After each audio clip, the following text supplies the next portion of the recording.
Hello everyone. The following question was asked as a Python code, and here if you can see, function is created which is counting the child dictionary, how many times child dictionary is going to call.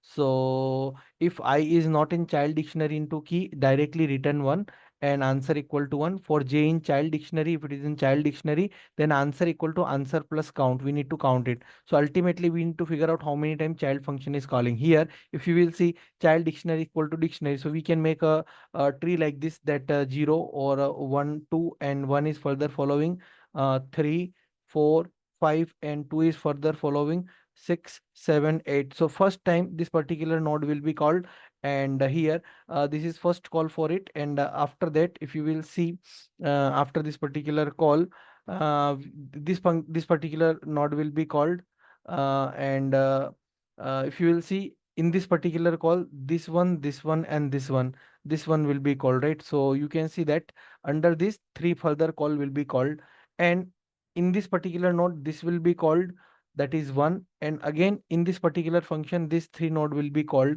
that is three. So ultimately if you will see here, the total number of times the function will call is 9 times the child function will be count, and after that it would not be the part of the list and it will just end up, right? So the count child dictionary, it would be going to print 9 times this function will count, right? So the output will be option D, that is 9. I hope it will help.